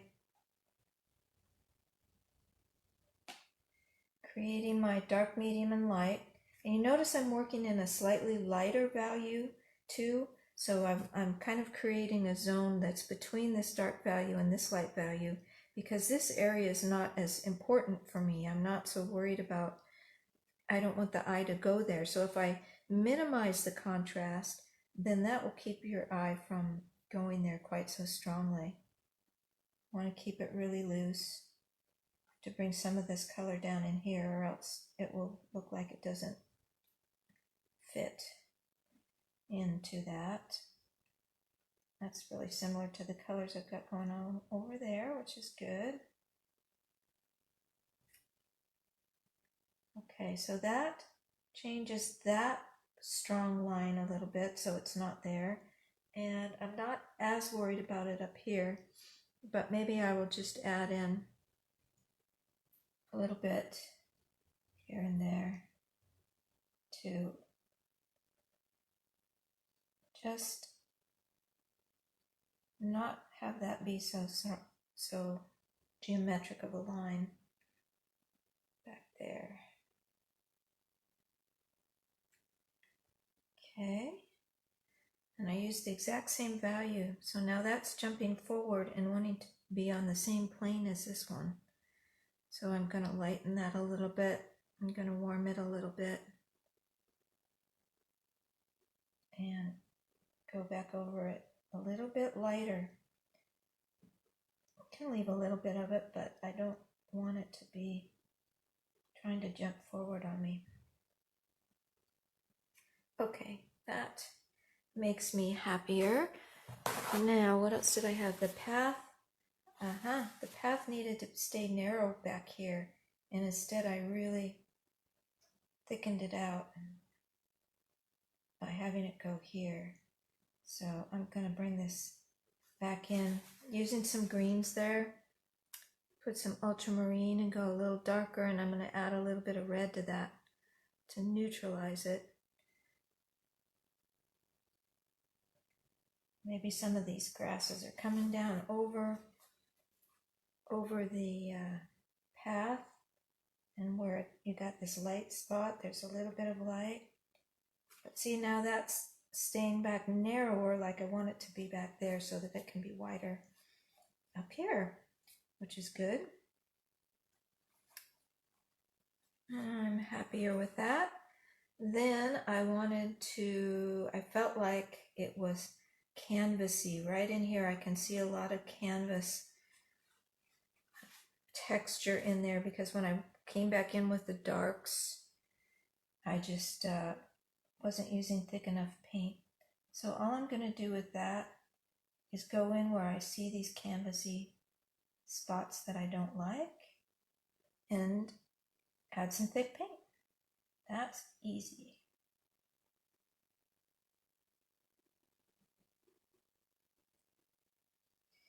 So let's see, I think that's everything that was on my list. Bluer, path narrower in the back, and worms on the hill. Oh, this one here, this right here area I wasn't too happy with, and I think I'm going to get rid of that with blue. Let's neutralize it with some of this brown. We've got so many colors on our palette now, it makes things easy. Take some more of this brown, neutralize that, add blue to it. I don't want any kind of color that's going to stand out up there, but I don't like those shapes that are forming. So I'm going to see if this is any kind of color I can deal with. Let's see. Yeah, it's a very neutral, muddy green. I'm just going to add more of these neutral colors over here to come in, I think, and get rid of. And that might not be your answer to the issue at hand, but that's just what I'm going to do. Bringing some of my lighter greens in to that pile to give myself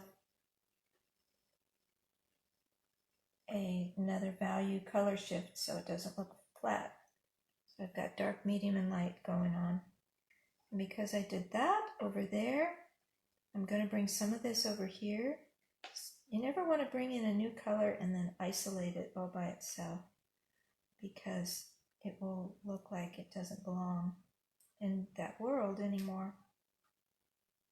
Bring in some of those greens.